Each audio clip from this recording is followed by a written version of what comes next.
जुड़ने का सौभाग्य मुझे मिला है। आज भारत दक्षिण अफ्रीका के बीच 5वां वनडे मैच मुंबई में खेलने जा रहा है।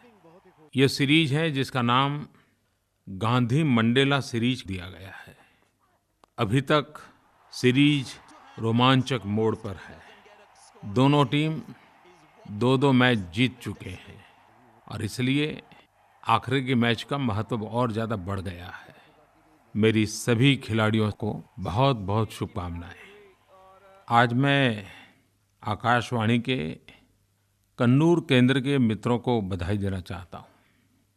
बधाई इसलिए देनी है कि जब मैंने मन की बात प्रारंभ की तो कई लोग उसके जुड़ते चले गए। उसमें केरल की एक 12वीं की छात्रा श्रद्धा थाम्बन जुड़ी थी। कन्नूर केंद्र ने बाद में उसको बुलाया और एक समारोह आयोजित किया और काफ़ी कुछ फीडबैक का माहौल बना, एक अपनापन का भाव बना और एक 12वीं कक्षा में पढ़ने वाली श्रद्धा की इस जागरूकता को कन्नूर के आकाशवाणी केंद्र ने सराहा, उसको पुरस्कृत किया। कन्नूर आकाशवाणी केंद्र की इस बात से मुझे ही प्रेरणा मिल गई और मैं चाहूँगा कि देश भर में ऐसे आकाशवाणी केंद्र अगर अपने-अपने इलाके में इस प्रकार से जागरूक और सक्रिय लोगों की तरफ उनका ध्यान जाएगा तो जन भागीदारी से देश चलाने का हमारा जो मकसद है उसको एक नई ताकत मिलेगी। और इसलिए मैं कन्नूर आकाशवाणी केंद्र के सभी साथियों को हृदय से बहुत-बहुत अभिनंदन करता हूँ, बधाई देता हूँ। मुझे फिर से एक बार आज केरल की बात करनी है।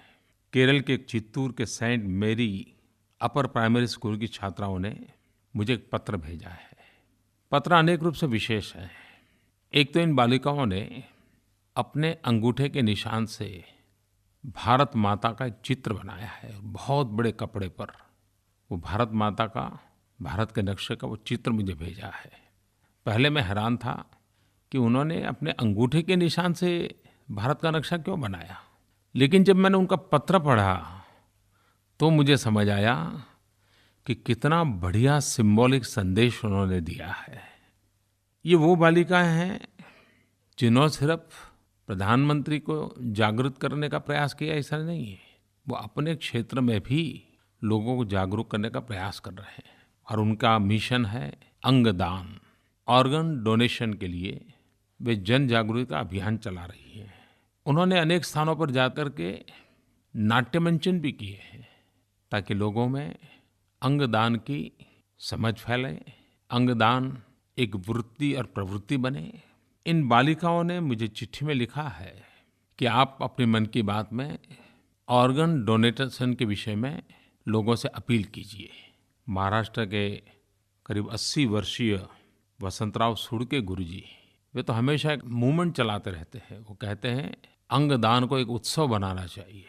इन दिनों मुझे फ़ोन कॉल पर भी काफ़ी संदेश आते हैं। दिल्ली के देवेश ने भी ऐसा ही एक संदेश मुझे दिया है। Devesh from Delhi. I'm very happy with the government's initiatives on the organ donation and the steps towards creating a policy on the same. The country really needs support in these times where people need to go out and help each other. Countries like China and Spain are very far ahead of us in terms of organ donation. And the ambitious target of 1 per million organ donations is a very proactive step taken by the government. ये विषय काफ़ी महत्वपूर्ण है ऐसा मुझे लगता है। देश में प्रति वर्ष 2.5 लाख से भी अधिक किडनी, हार्ट और लीवर डोनेशन की ज़रूरत है, लेकिन 125 करोड़ के देश में हमें सिर्फ 5,000 ट्रांसप्लांट को ही सफल कर पाते हैं। हर साल 1 लाख आँखों की रोशनी की ज़रूरत होती है और हम सिर्फ 25,000 तक पहुँच पाते हैं। 4 आँखों की ज़रूरत हो, हम सिर्फ 1 दे पाते हैं। सड़क दुर्घटना में मृत्यु होने पर शरीर के ऑर्गन को डोनेट किया जा सकता है। कुछ कानूनी उलझनें भी बहुत हैं। राज्यों को भी इस दिशा में मार्गदर्शन करने का प्रयास हुआ है। कुछ राज्यों ने कागजी कार्यवाही को कम करके इसमें गति लाने का काफ़ी अच्छा प्रयास किया है। आज मैं कह सकता हूँ कि ऑर्गन डोनेशन, अंगदान के क्षेत्र में तमिलनाडु अग्रिम पंक्ति में है। कई सामाजिक संस्थाएं, कई एनजीओज, बहुत ही अच्छा काम इस दिशा में कर रहे हैं। ऑर्गन ट्रांसप्लांट को बढ़ावा देने के लिए national organ and tissue transplant organisation NOTTO की स्थापना की गई है। एक 24/7 हेल्पलाइन 1800 11 4770 ये भी सेवा उपलब्ध है। और हमारे यहाँ तो कहा गया है, तेन तकतेन भुंजी था। त्याग करने का जो आनंद होता है उसका बहुत उत्तम वर्णन तेन तकतेन भुंजी था इस मंत्र में है। पिछले दिनों हम सब ने टीवी पर देखा था कि दिल्ली के जीबी पंत हॉस्पिटल में एक गरीब ठेले वाला हॉकर, उसकी पत्नी का लीवर ट्रांसप्लांट किया गया और ये लीवर विशेष इंतजाम करके लखनऊ से दिल्ली लाया गया था और वो ऑपरेशन सफल रहा, एक जिंदगी बच गई। अंगदान महादान तेन तकतेन भूंजी था। इस भाव को हम चरितार्थ करें और इस बात को हम अवश्य बल दें। प्यारे देशवासियों, अभी-अभी हमने नवरात्रि और विजयादशमी का पर्व मनाया और कुछ दिनों के बाद दीपावली का पर्व भी मनाएंगे। ईद भी मनाई, गणेश चतुर्थी भी मनाई। लेकिन इस बीच देश एक बहुत बड़ा उत्सव मनाने जा रहा है। हम सभी देशवासियों को गौरव हो, अभिमान हो। आने वाले 26 से 29 अक्टूबर भारत की राजधानी नई दिल्ली में इंडिया अफ्रीका फोरम समिट का आयोजन हो रहा है। भारत की धरती पर पहली बार इतने बड़े स्केल पर आयोजन हो रहा है। 54 अफ्रीकी देशों और यूनियनों के लीडर्स को आमंत्रित किया गया है। अफ्रीका के बाहर अफ्रीकन देशों का सबसे बड़े सम्मेलनों पैकी का यह एक सम्मेलन हो रहा है। भारत और अफ्रीका के संबंध गहरे हैं। जितनी जनसंख्या भारत की है उतनी ही जनसंख्या अफ्रीकन देशों की है और दोनों की मिलाते तो हम दुनिया की 1/3 जनसंख्या है। और कहते हैं लाखों वर्ष पहले यह एक ही भूभाग था, बाद में हिंद महासागर से ये 2 टुकड़े विभाजित हुए। हमारे बीच बहुत साम्यताएं हैं। भारत की जीव सृष्टि, अफ्रीका की जीव सृष्टि बहुत प्रकार से मिलती जुलती है।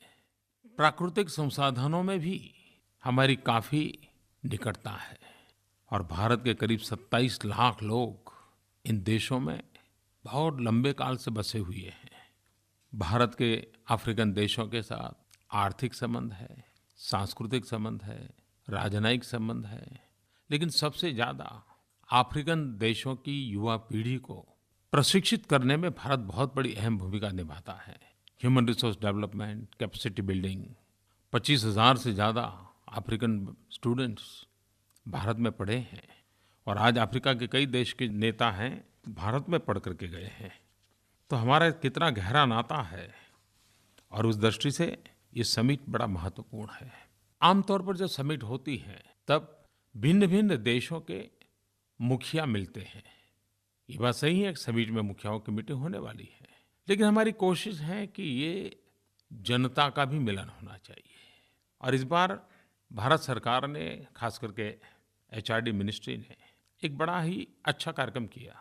सीबीएसई की जितनी भी एफिलिएटेड स्कूल हैं उनके बच्चों के बीच एक ऐसे कंपटीशन का कार्यक्रम किया गया, कविताएं लिखने का कार्यक्रम किया गया, उनकी भागीदारी बढ़ाने का कार्यक्रम किया गया। करीब 1600 स्कूलों ने उसमें भाग लिया। भारत और भारत के बाहर की भी स्कूलें थी और हजारों स्कूली बच्चों ने भारत अफ्रीकन संबंधों को बल देने वाली बातें लिखी।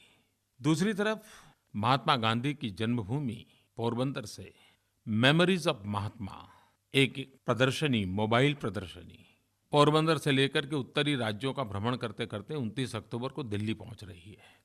लाखों स्कूली बच्चों ने इस प्रदर्शनी को देखा, गांव-गांव लोगों ने देखा और अफ्रीका और भारत के संबंधों में महात्मा गांधी की कैसी महान भूमिका रही थी, महात्मा गांधी के व्यक्तित्व का असर इन दोनों भूभाग पर कितना रहा था, इसको लोगों ने जाना, पहचाना। ये जो प्रतियोगिता हुई उसमें बहुत उत्तम प्रकार के रचनाएं आई। एक रचना की तरफ मेरा ध्यान जाता है, मुझे अच्छा लगा इसलिए मैं आपको सुनाना चाहता हूँ। हमारे छोटे-छोटे स्थान पर स्कूलों के बच्चे भी कितने होनहार हैं। इनकी दृष्टि कितनी व्यापक है और कितनी गहराई से सोचते हैं, इसका उसमें दर्शन होता है। मुजफ्फरनगर, उत्तर प्रदेश, वहाँ से गरिमा गुप्ता ने इस स्पर्धा में एक कविता लिखी है और बढ़िया लिखा है उसने।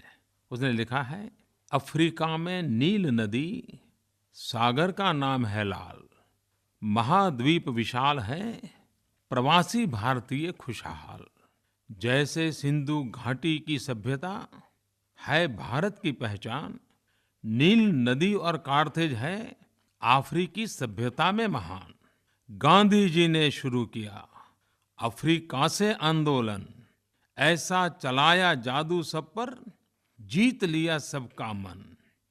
जोहान्सबर्ग हो या किंगस्टन, जिम्बाब्वे हो या चाड, सब अफ्रीकी देशों में मिलती है हमारी आलू चाट।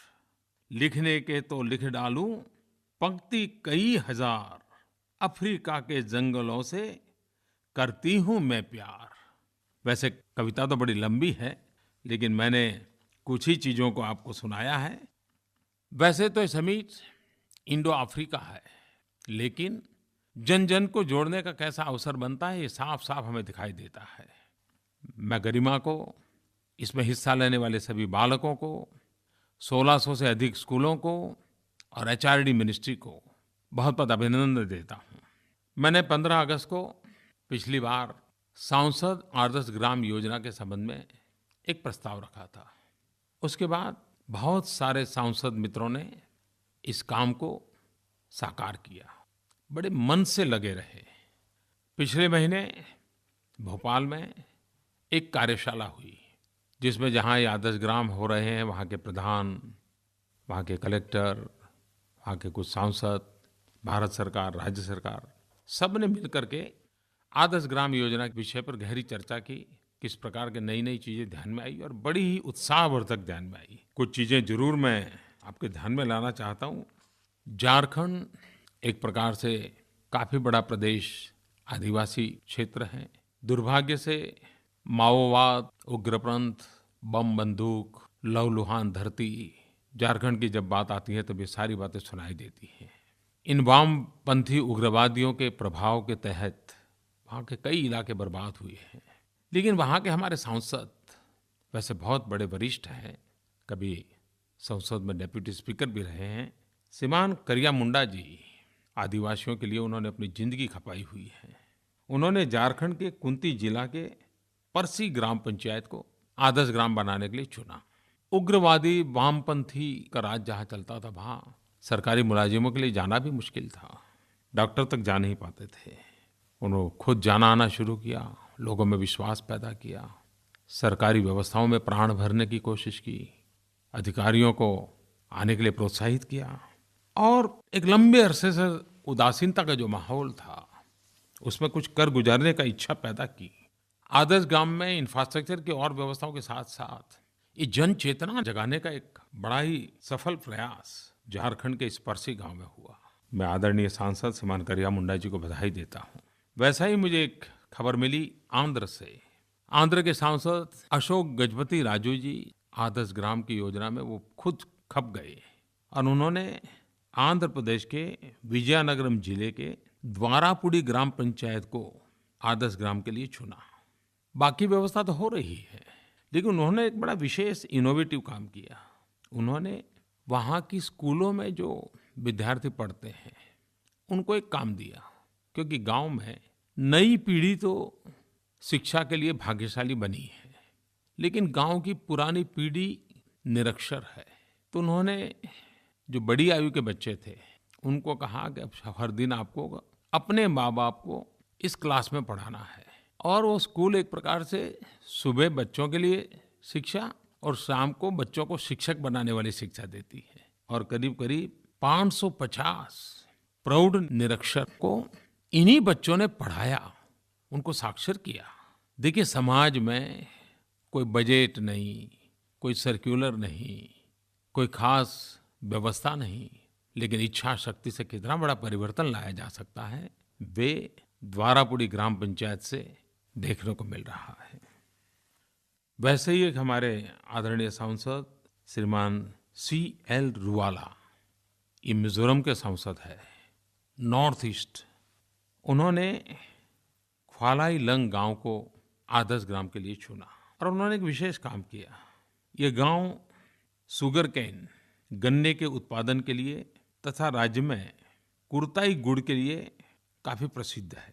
श्रीमान रूवाला जी ने इस गांव में 11 मार्च को कुर्ताई कुट शुगर केन फेस्टिवल शुरू किया। सभी क्षेत्र के लोग उसमें एकजुट हो गए। पुराने सार्वजनिक जीवन के लोग भी आए, वहां से निकले हुए सरकारी अधिकारी भी आए और गन्ने के उत्पादन की बिक्री बढ़े, उसके लिए एक प्रदर्शनी भी लगाई गई। गांव को आर्थिक गतिविधि का केंद्र कैसे बनाया जा सकता है, गांव के ही उत्पादन का मार्केट कैसे किया जा सकता है, आदर्श गांव के साथ साथ एक आत्मनिर्भर गांव बनाने का उनका प्रयास, सचमुच में श्रीमान रूवाला जी अभिनंदन के अधिकारी हैं। मेरे प्यारे भाइयों बहनों, मन की बात हो और स्वच्छता की बात ना आए, ऐसा कैसे हो सकता है। मुझे मुंबई से सविता रॉय ने एक टेलीफोन के द्वारा संदेश भेजा है। दिवाली की तैयारी के लिए हर साल हम अपने घरों को साफ करते हैं। इस दिवाली को हम अपने घरों के साथ साथ अपने बाहर के वातावरण को भी स्वच्छ बनाएं और उसे दिवाली के बाद भी स्वच्छ बनाए रखें। उन्होंने सही बात पे ध्यान आकर्षित किया। मैं आपको याद कराना चाहता हूँ मेरे प्यारे देशवासियों, गत वर्ष दिवाली के त्योहार के बाद हमारे देश के विशेष करके मीडिया ने एक बड़ी मुहिम चलाई और दिवाली के बाद जहाँ जहाँ पटाखे पड़े थे वो सारी चीजें दिखाई और उन्होंने कहा कि ये ठीक नहीं है। एक जागृति का अभियान चला लिया था सभी मीडिया वालों ने और उसका परिणाम ये आया कि दिवाली के तुरंत बाद एक सफाई का अभियान चल पड़ा था, अपने आप चल पड़ा था। तो आपकी बात सही है कि हम त्योहार के पहले जितनी चिंता करते हैं त्योहार के बाद भी करनी चाहिए, हर सार्वजनिक कार्यक्रम में करनी चाहिए। और मैं आज विशेष रूप से हिंदुस्तान के सारे मीडिया जगत को अभिनंदन करना चाहता हूँ।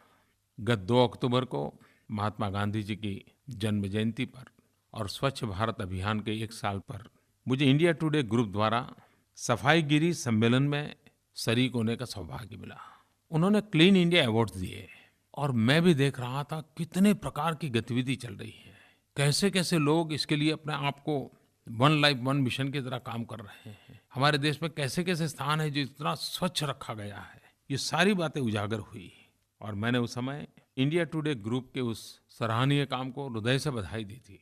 वैसे जब से स्वच्छता अभियान का मिशन चला है मैंने देखा है कि आंध्र तेलंगाना से ईटीवी, ईनाडू और खास करके श्रीमान रामोजी राव, उनकी आयु तो बहुत है लेकिन उनका जो जुस्सा है वो किसी नौजवान से भी कम नहीं है और उन्होंने स्वच्छता को अपना एक पर्सनल प्रोग्राम बना दिया है, मिशन बना दिया है। ईटीवी के माध्यम से लगातार पिछले 1 साल से वो स्वच्छता के काम को प्रमोट कर रहे हैं, उनके अखबारों में उसकी खबरें रहती हैं और सकारात्मक खबरों पर ही वो बल दे रहे हैं स्वच्छता के समय में। और उन्होंने करीब करीब 55-56 हजार स्कूलों के लगभग 51 लाख बच्चों को आंध्र और तेलंगाना के अंदर इस काम में जोड़ा।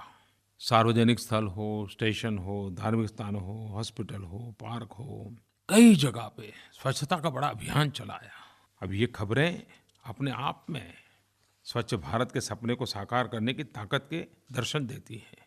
एबीपी न्यूज ने ये भारत देश मेरा नाम से प्रोग्राम शुरू किया और उन्होंने लोगों में सफाई के प्रति कैसी जागरूकता आई है इसको हाईलाइट करके देशवासियों को प्रशिक्षित करने का काम किया। एनडीटीवी ने बनेगा स्वच्छ इंडिया नाम से मुहिम चलाई। दैनिक जागरण, उन्होंने भी लगातार इस अभियान को आगे बढ़ाया है। जी परिवार ने, इंडिया टीवी का मिशन क्लीन इंडिया, हमारे देश के सैकड़ों चैनल हैं, हजारों अखबार हैं, हर एक ने, मैं सबके नाम नहीं ले पा रहा हूँ समय के अभाव से, लेकिन इस अभियान को चलाया है।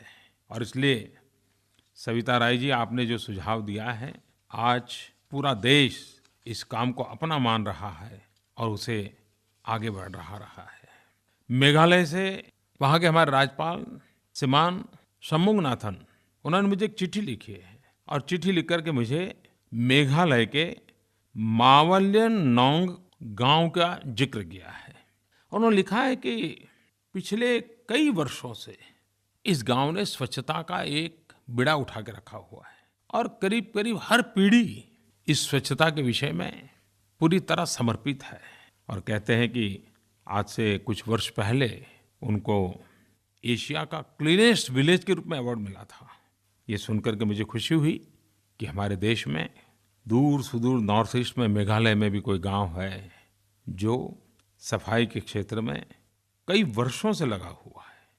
वहाँ के नागरिकों का ये स्वभाव बन गया है, गांव का ये संस्कार बन गया है। यही तो है, हम सबको विश्वास पैदा करता है कि हमारा देश जरूर स्वच्छ होगा, देशवासियों के प्रयत्नों से होगा। और 2019 में जब हम महात्मा गांधी के 150वीं जयंती मनाएंगे, तब हम सीना तान करके गौरव से 125 करोड़ देशवासी कह पाएंगे, देखिए हमने हमारी भारत माता को गंदगी से मुक्त कर दिया। मेरे प्यारे देशवासियों, मैंने 15 अगस्त को लाल किले से ये कहा था कि कुछ बातें हैं जहाँ भ्रष्टाचार घर कर गया है। गरीब व्यक्ति जो छोटी छोटी नौकरी के लिए जाता है, किसी की सिफारिश के लिए नहीं, पता नहीं क्या क्या उसको कष्ट झेलने पड़ते हैं, और दलालों की टोली कैसे कैसे उनसे रुपये हड़प लेती है। नौकरी मिले तो भी रुपये जाते हैं, नौकरी न मिले तो भी रुपये जाते हैं। सारी खबरें हम सुनते थे। और उसी में से मेरे मन में एक विचार आया था कि छोटी छोटी नौकरियों के लिए इंटरव्यू की क्या ज़रूरत है। मैंने तो कभी सुना नहीं है कि दुनिया में कोई ऐसा मनोवैज्ञानिक है जो 1 मिनट 2 मिनट के इंटरव्यू में किसी व्यक्ति को पूरी तरह जांच लेता है। और इसी विचार से मैंने घोषणा की थी कि क्यों न हम ये छोटी पायरी की नौकरियां हैं वहाँ पर इंटरव्यू की परंपरा ख़त्म करें। मेरे प्यारे युवा मित्रों, मैं आज गर्व से कहना चाहता हूँ कि सरकार ने सारी प्रक्रियाएं पूर्ण कर ली और केंद्र सरकार के ग्रुप डी, ग्रुप सी और ग्रुप बी के नॉन गैजेटेड पदों में अब भर्ती के लिए साक्षात्कार नहीं होगा, इंटरव्यू नहीं होगा। 1 जनवरी 2016 ये लागू हो जाएगा। अभी जहाँ प्रक्रिया चल रही है उसमें कोई रुकावट हम नहीं करेंगे, लेकिन 1 जनवरी 2016 से ये लागू हो जाएगा। तो सभी युवा मित्रों को मेरी शुभकामनाएं हैं। वैसे ही पिछले बजट में हमने एक महत्वपूर्ण योजना घोषित की थी। हमारे देश में सोना एक प्रकार से सामाजिक जीवन का हिस्सा बन गया है। गोल्ड आर्थिक सुरक्षा का माध्यम माना गया है। संकट समय की चाबी गोल्ड माना गया है। अब ये समाज जीवन में सदियों से आ रही परंपरा है। सोने का प्यार मैं नहीं मानता उसको कोई कम कर सकता है, लेकिन सोने को डेड मनी के रूप में पड़े रखना ये तो आज के युग में शोभा नहीं देता है। सोना शक्ति बन सकता है, सोना आर्थिक शक्ति बन सकता है, सोना देश की आर्थिक संपत्ति बन सकता है और हर भारतवासी ने इसमें योगदान देना चाहिए। आज मुझे खुशी है कि बजट में जो हमने वादा किया था, इस दिवाली के त्यौहार में, और जबकि धनतेरस और लोग उस दिन खास रूप से सोना खरीदते हैं, तो उसके पूर्व ही हम महत्वपूर्ण योजनाओं को लॉन्च करने जा रहे हैं। गोल्ड मोनेटाइजेशन स्कीम हम लाए हैं। इसके अंतर्गत आप अपना गोल्ड बैंक में जमा कर सकते हैं और बैंक उस पर आपको ब्याज देगी जैसे कि आप अपने पैसे जमा करें और ब्याज मिलता है। पहले गोल्ड लॉकर में रखते थे और लॉकर का किराया हमें देना पड़ता था। अब गोल्ड बैंक में रखेंगे और पैसा बैंक आपको ब्याज के रूप में देगा। कहिए देशवासियों, अब सोना संपत्ति बन सकता है कि नहीं बन सकता है? सोना डेड मनी से एक जीवन ताकत के रूप में परिवर्तित हो सकता है कि नहीं हो सकता है? बस यही तो काम हमें करना है। आप मुझे साथ दीजिए। अब घर में गोल्ड मत रखिए, उसकी सुरक्षा और उसका ब्याज, दो फायदे जरूर लाभ उठाइए। दूसरी एक बात है, सोवरिन गोल्ड बॉन्ड में आपके हाथ में सोने की लगड़ी तो नहीं आती है, एक कागज आता है, लेकिन उस कागज का मूल्य उतना ही है जितना कि सोने का है।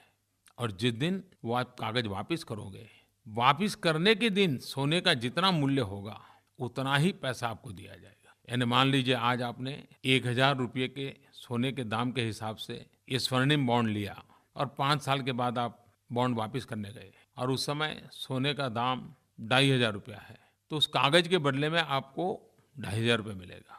तो ये इसका हम प्रारंभ कर रहे हैं कि इसके कारण अब हमें सोना खरीदने की ज़रूरत नहीं पड़ेगी, सोना सँभालने की ज़रूरत नहीं पड़ेगी, सोना कहाँ रखें उसकी चिंता हट जाएगी और कागज़ को तो कोई चोरी करने आएगा भी नहीं। तो मैं सुरक्षा की गारंटी वाली ये स्कीम आने वाले हफ्ते में ज़रूर देशवासियों के सामने रखूँगा। मुझे यह बताते हुए खुशी हो रही है कि हम गोल्ड कॉइन भी ला रहे हैं, अशोक चक्र वाला गोल्ड कॉइन। आज़ादी को करीब-करीब 70 साल हुए, लेकिन अब तक हम फॉरेन गोल्ड कॉइन का ही उपयोग करते रहे हैं या गोल्ड बुलियन बार्स, ये भी विदेशी उपयोग करते रहे हैं। हमारा देश का स्वदेशी मार्का क्यों नहीं होना चाहिए? और इसलिए आने वाले हफ्ते में और धनतेरस के पूर्व, जो धनतेरस से सामान्य नागरिक को उपलब्ध हो जाएगा, 5 ग्राम और 10 ग्राम का अशोक चक्र वाला भारतीय सोने का सिक्का शुरू किया जा रहा है। इसके साथ ही 20 ग्राम का गोल्ड बुलियन भी लोगों के लिए उपलब्ध होगा। मुझे विश्वास है कि नई स्कीम एक आर्थिक विकास की दिशा में नया परिवर्तन लाएगी और मुझे आपका सहयोग मिलेगा। मेरे प्यारे देशवासियों, 31 अक्टूबर को लौह पुरुष सरदार वल्लभ भाई पटेल की जन्म जयंती है। एक भारत श्रेष्ठ भारत, सरदार वल्लभ भाई पटेल को याद करते ही पूरा भारत का मानचित्र सामने आता है। भारत की एकता के लिए इस महापुरुष ने बहुत बड़ा योगदान किया है। लौह पुरुष के रूप में अपने सामर्थ्य का परिचय दिलाया है। सरदार साहब को तो हम श्रद्धांजलि देंगे ही देंगे, लेकिन भारत को एक करने का उनका जो सपना था, भौगोलिक रूप से उन्होंने करके दिखाया।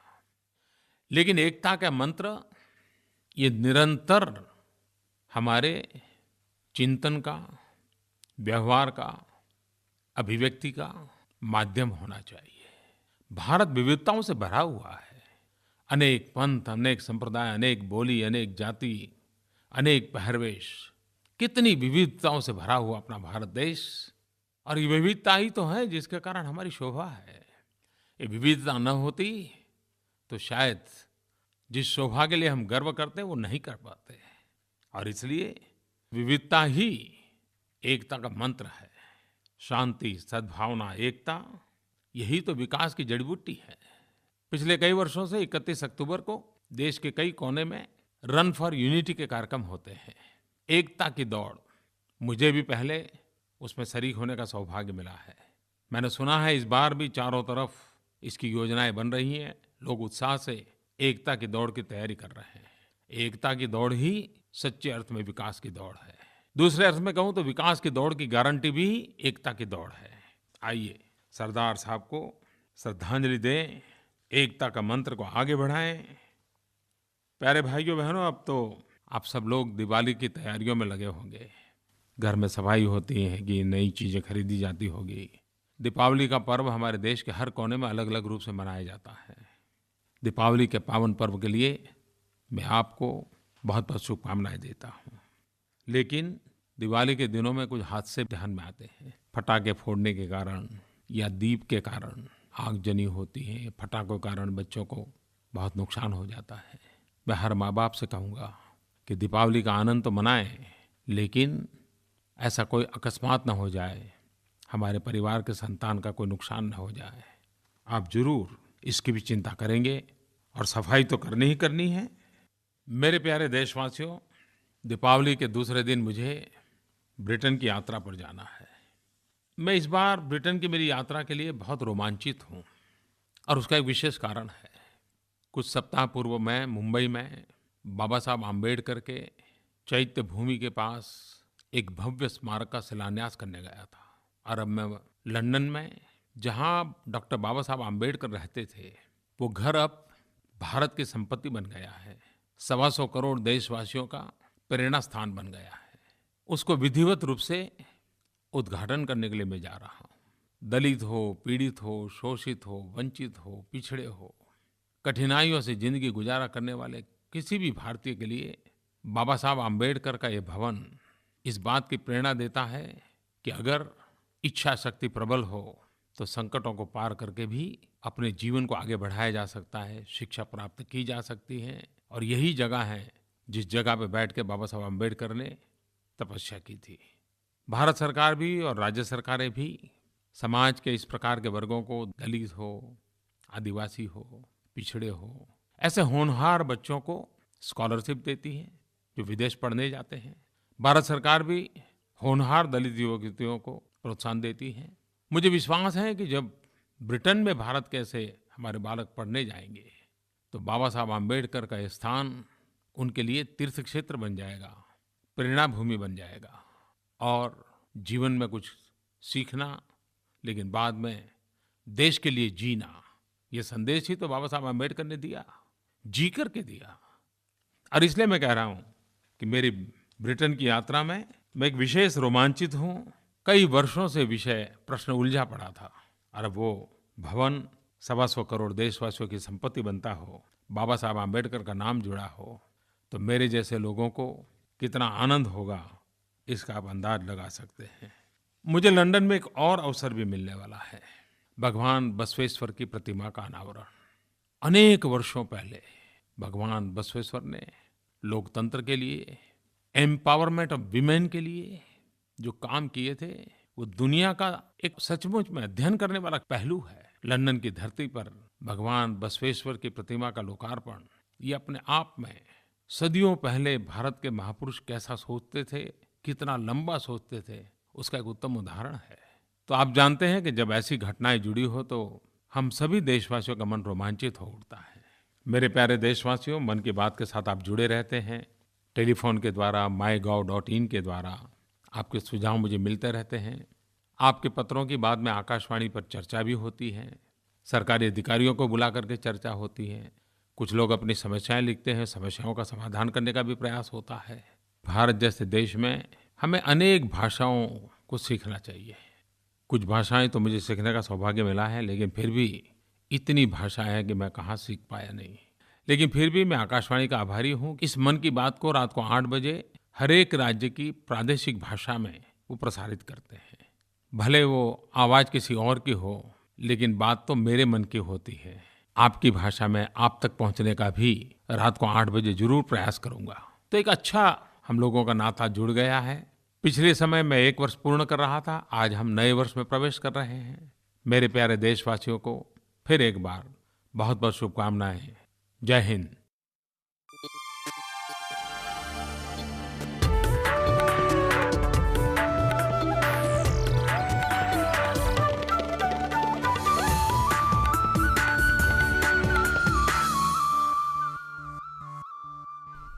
तो आप देख रहे थे प्रधानमंत्री के मन की बात, और मन की बात कार्यक्रम